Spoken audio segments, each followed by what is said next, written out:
Olá pessoal, esse é o canal Understandable Simplification. Meu nome é Rafael Basílio. Se você gostar desse vídeo, deixe um like, compartilhe e se inscreva no canal. Vamos lá pessoal! Olá pessoal, este é o capítulo 3, Gerenciamento de Projetos, do curso de Projeto de Produto.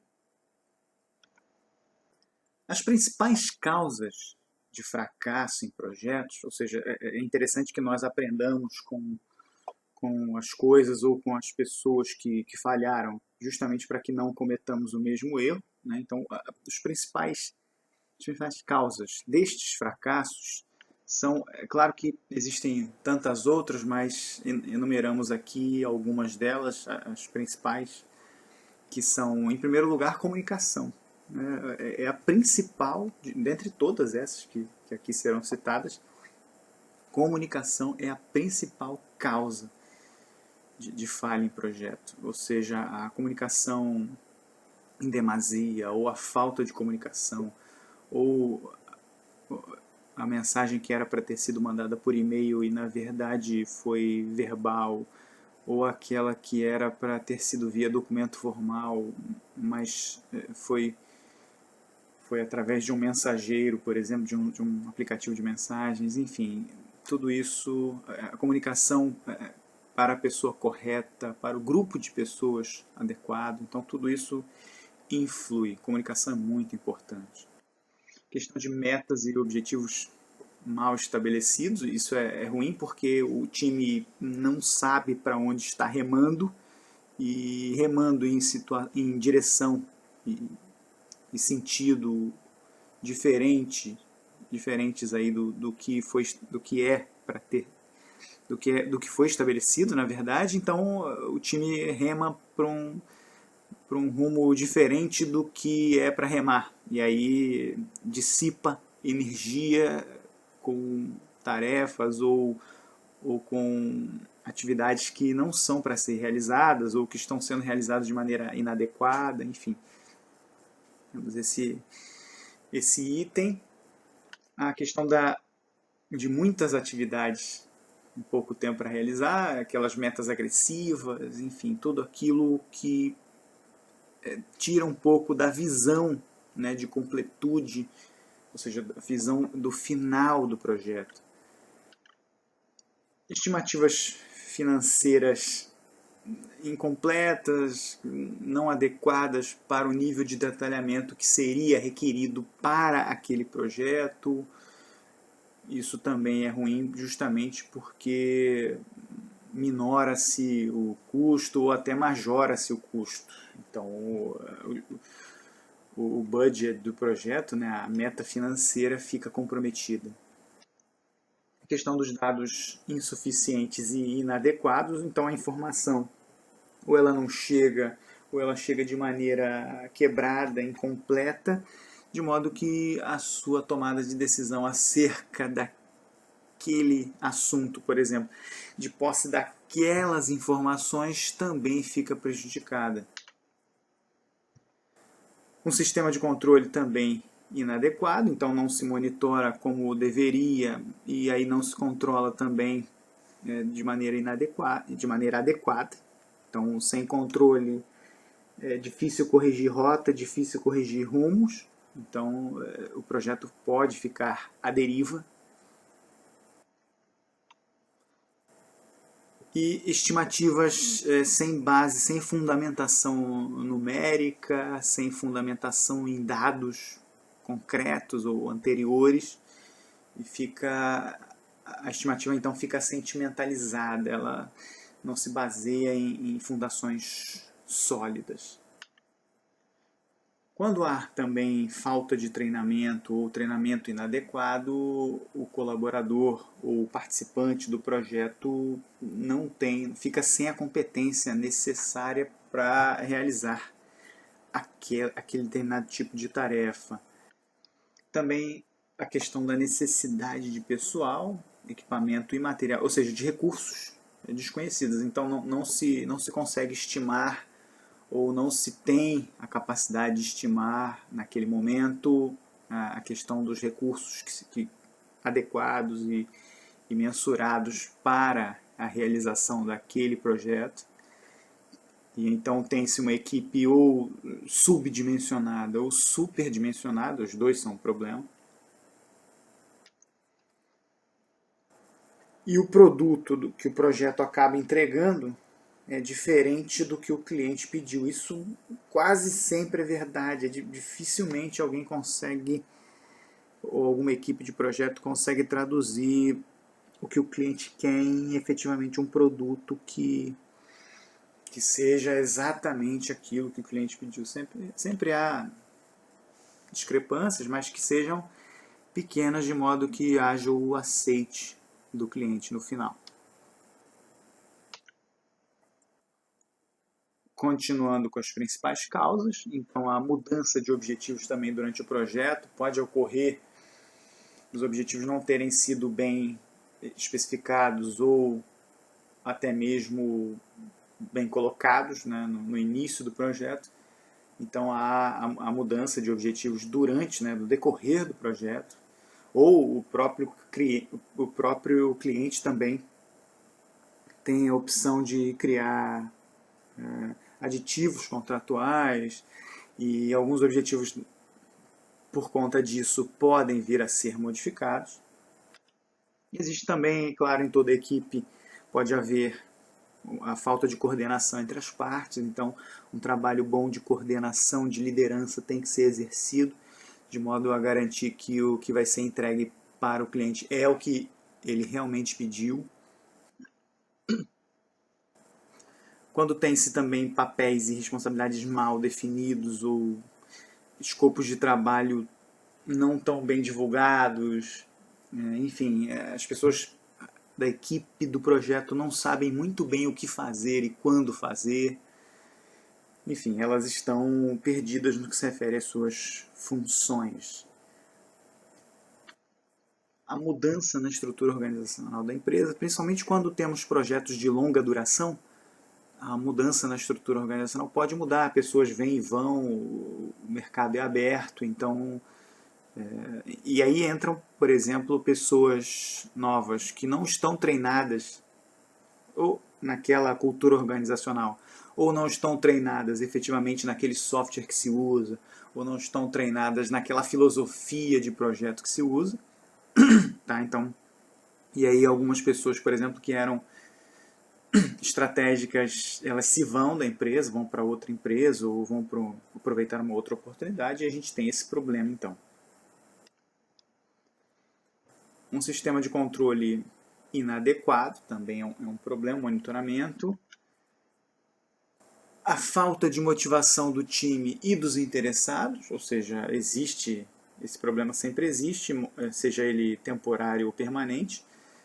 E isso é um grande problema porque isso quer dizer o seguinte, que os objetivos do projeto, os interesses que despertam ali aquele projeto, não são, de certa forma, os interesses dos envolvidos, porque eles não enxergam ali, os envolvidos, as pessoas, o time, não enxerga ali uma oportunidade, por exemplo, de crescimento de carreira e não realmente não valoriza aquela experiência como sendo construtora da pavimentação da sua carreira.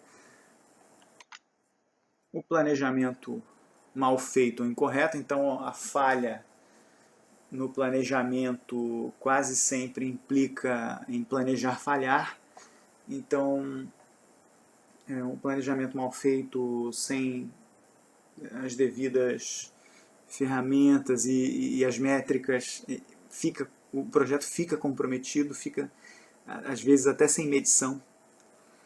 Tá? A questão do crescimento desorganizado do escopo, ou seja, o escopo cresce, o escopo e sem nenhum controle, então as pessoas sequer sabiam que o escopo tinha crescido, houve uma reunião com o cliente, entretanto ninguém comunicou isso ao pessoal do operacional, e os aditivos contratuais, então, permitem às vezes que o escopo realmente cresça, mas o escopo tem que ser realmente gerenciado de tal maneira que as pessoas que que são responsáveis diretas ali pela execução desse escopo depois, que elas estejam bem informadas no que se refere a isso, para que possam desempenhar bem a função e a concretização dos objetivos do projeto. Existem alguns sinais de advertência, de alerta de cada projeto que, né, permitem com que um follow-up, ou pelo menos uma interpretação seja feita acerca disso. E ao ignorar esses sinais de alerta, muitas vezes o gerente de projeto ou membros da equipe do projeto incorrem, podem incorrer pelo menos, em falha, né? E existe o caso também, e algumas vezes ocorre mesmo, de pessoas estarem trabalhando fora do padrão, ou até sem padrão. Sem padrão é modo de falar, porque tudo tem pelo menos um padrão mínimo ali, mas o fato é que não estão trabalhando no padrão aceitável para que os requisitos do cliente sejam satisfeitos. Então, é sobre isso que falamos aqui. Então, no que se refere aí a fases, estágios e etapas de um projeto, é claro, essa é uma classificação aí do Project Management Institute, né, dos Estados Unidos, do PMI, que a gente chama, o Instituto de Gerenciamento de Projetos dos Estados Unidos, em que, é claro, outros organismos ou outras instituições podem subdividir de outra maneira. Isso não quer dizer que é a única classificação que existe, tá? Mas o fato é que isso representa o ciclo de vida do projeto. E essas fases, né, também são subdivididas em estágios, e esses estágios em etapas. Tudo no nível mais macro para um nível mais micro.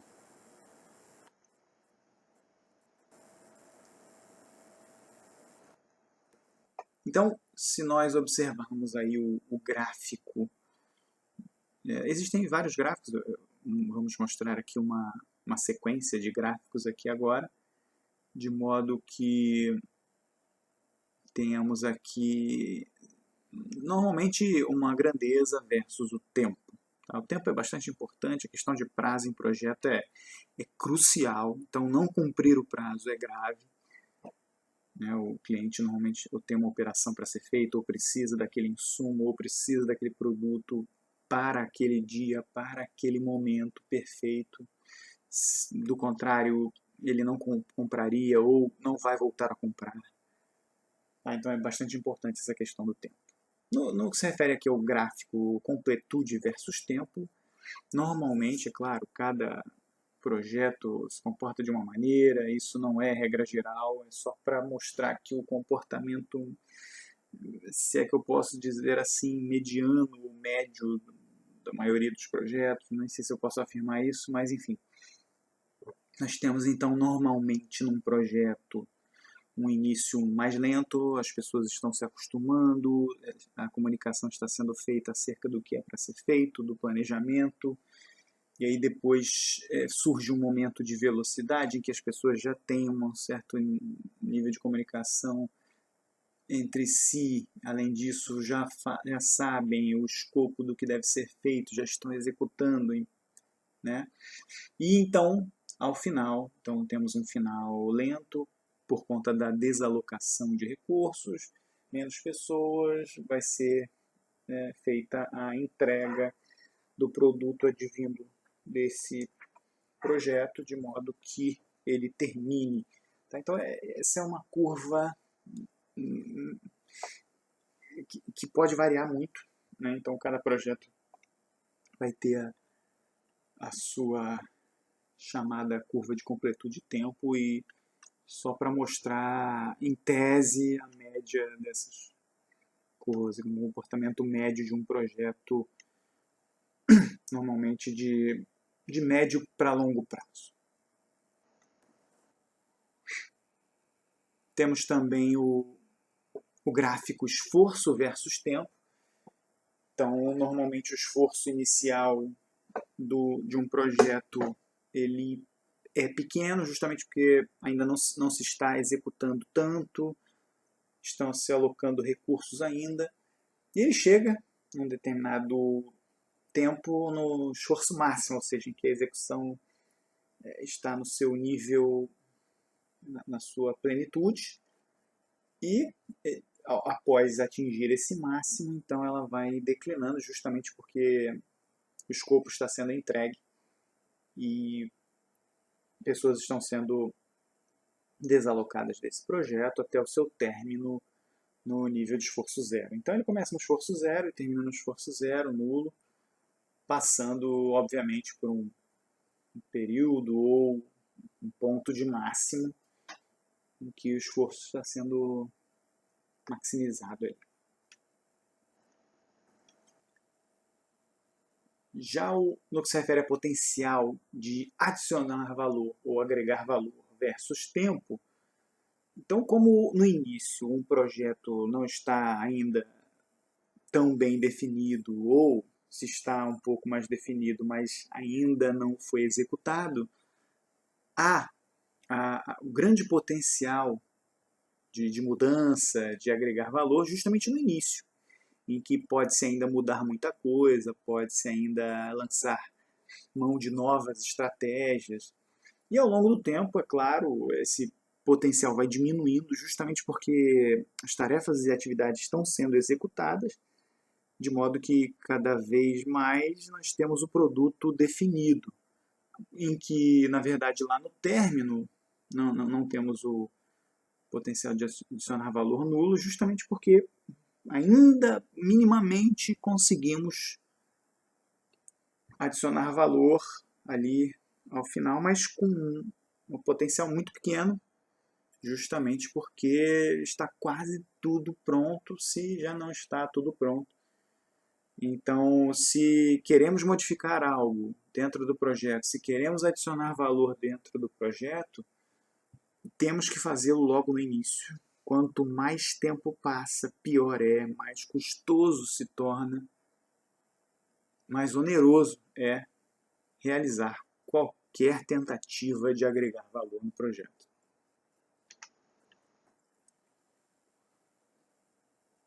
O que corrobora com a questão do custo de mudança versus tempo, ou seja, o potencial de agregar valor e o custo da mudança estão indiretamente, né, relacionados, de maneira que no início do projeto, então o custo das mudanças ou eventuais correções, ele é baixo, justamente porque ainda nada foi feito ou pouca coisa foi feita.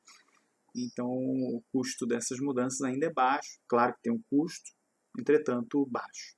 Conforme o tempo vai passando ao longo do projeto, até o seu término, o custo das mudanças vai assustadoramente crescendo, de modo que lá no término, por exemplo, se o produto já está pronto e alguma eventual correção precisa ser feita, então nós temos que esse custo vai ser alto com relação ao início, por exemplo.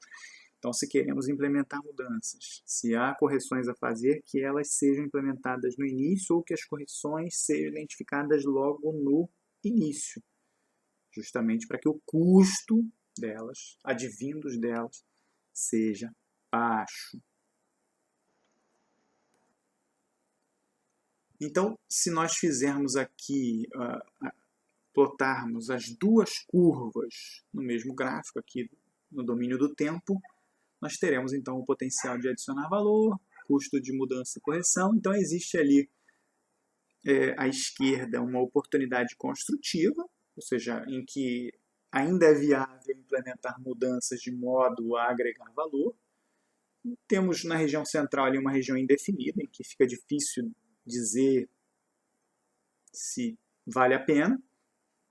E já na direita temos uma intervenção destrutiva, em que o custo de mudança para adicionar valor, por exemplo, ele seria já vultoso e, é claro, Se é uma correção para corrigir, por exemplo, funcionalidade, não há o que discutir, isso será implementado, senão o produto perde a sua funcionalidade. Entretanto, se for uma melhoria de desempenho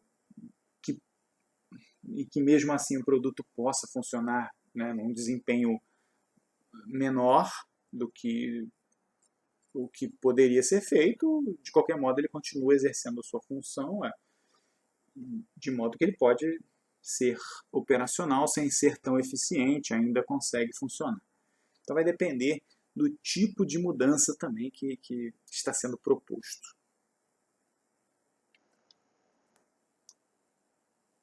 No gráfico custo versus tempo, então existe ali no início um custo elevado, justamente porque se está contratando pessoas, está comprando equipamento, insumo, enfim, reuniões que nós ainda não temos efetivamente a execução, enfim, o custo ali de investimento inicial é alto, de modo que ele tem um ponto de mínimo, né, durante esse tempo de duração do projeto, né, que inclusive que é a melhor relação custo-duração, e nós temos depois um máximo lá no final.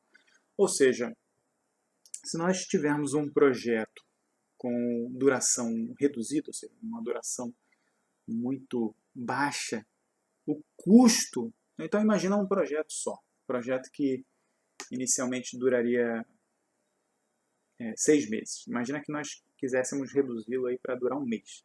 Então é claro que para fazer um projeto que tem o escopo de durar 6 meses, para que ele dure somente um, então nós temos que investir mais, ou seja, o custo vai ficar mais alto para que ele tenha um menor tempo de feitura. É claro que se nós também tivermos um projeto de duração excessiva, por exemplo, esse projeto era para ser feito em 6 meses, está sendo feito em um ano. Então, apesar de nós aumentarmos o tempo, isso não quer dizer que o custo diminuiu. Não, estamos com recursos mais tempo alocados, mais horas, mais homens-hora, mais horas máquina, enfim. Isso também aumenta o custo. Entretanto, existe ali uma relação ótima entre custo e tempo, de tal modo que ele dure, por exemplo, 6 meses mesmo, e que tenha o custo mais baixo possível. Vai depender também dos objetivos, né? De vez em quando nós temos o prazo, que é muito restritivo, de modo que, apesar de gerar um custo maior, nós temos que atender. Então, vai depender da estratégia do projeto, do cliente, desse contexto todo. Nós temos também o desempenho versus tempo, em que quando temos então um projeto com duração reduzida, ou seja, aquele projeto de 6 meses que eu acabei de citar, quando nós queremos que ele dure, por exemplo, um mês só, é claro que o desempenho dele vai ser mais baixo, justamente porque com o mesmo escopo executamos esse projeto em menos tempo, em menor tempo, então nós temos efetivamente um desempenho mais baixo. Isso não quer dizer que é tão mais baixo, enfim. Se temos também um projeto com duração excessiva, então ele inicialmente era para durar 6 meses, já está com um ano de duração, então o desempenho também vai caindo, porque você fica com pessoas alocadas por muito tempo, elas também perdem um pouco da motivação, do interesse acerca daquele projeto que está se estendendo por muito tempo, e também pode, essa extensão de tempo também pode ser por falta de pessoas ou, enfim, por erros que vão sendo cometidos ao longo do projeto, enfim. Existe uma relação ótima aí entre desempenho e tempo, em que nós temos que buscar sempre que possível. Isso, mais uma vez, vai depender da estratégia e do contexto, né, do que foi acordado com o cliente. Então, existe aí um ponto de máximo em que naquele determinado tempo tem-se o melhor desempenho, que é a duração ótima, que é o desempenho ótimo, na verdade, dentro de uma determinada duração. Temos também uma relação entre desempenho e investimento, ou seja, existe um limite para investimento tal que se obtenha desempenho. Então, no início, se o investimento é muito baixo também, o desempenho não vai conseguir ser alto, ou seja, o desempenho também será baixo. Conforme avança-se no investimento até um determinado ponto, o desempenho até vai subindo. Entretanto, chega num platô, num patamar, em que por mais que se aumente o investimento, o desempenho ou não cresce muito, ou fica estabilizado, ou até decresce um pouco.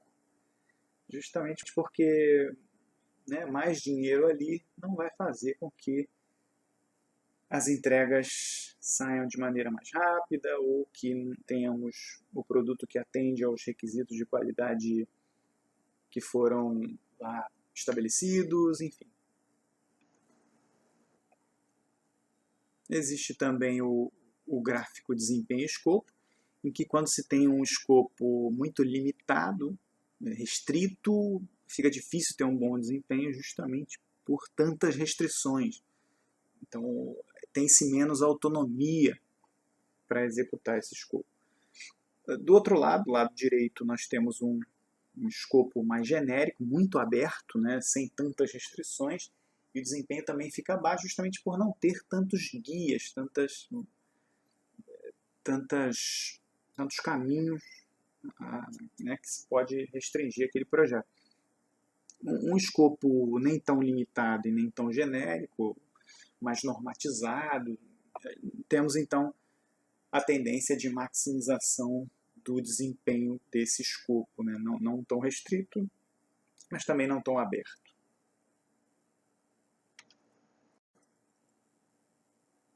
E nesse gráfico nós temos aí o ciclo de vida de um projeto segundo o PMI, enfim. É claro que outros institutos ou outras instituições podem realmente classificar de outra maneira ou incluir fases, ou enfim.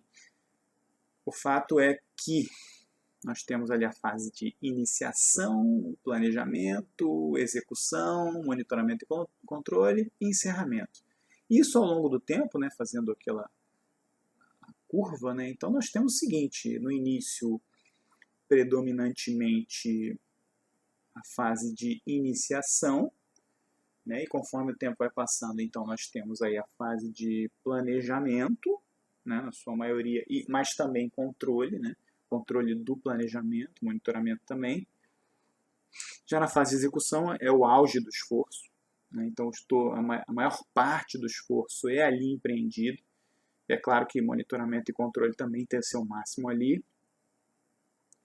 E conforme passar do tempo também, então a fase de encerramento, então a execução vai sendo diminuída drasticamente, assim como monitoramento e controle, mas um pouco mais suave, de modo que a entrega possa ser feita ao cliente. Então esse é o ciclo de vida de um projeto e o nível de esforço versus tempo para um tipo de projeto. Enfim, isso não cobre todos os tipos de projeto, mas é só para dar uma noção de proporcionalidade aí entre as fases. Bom, me despeço por aqui. Até o próximo vídeo, se Deus quiser.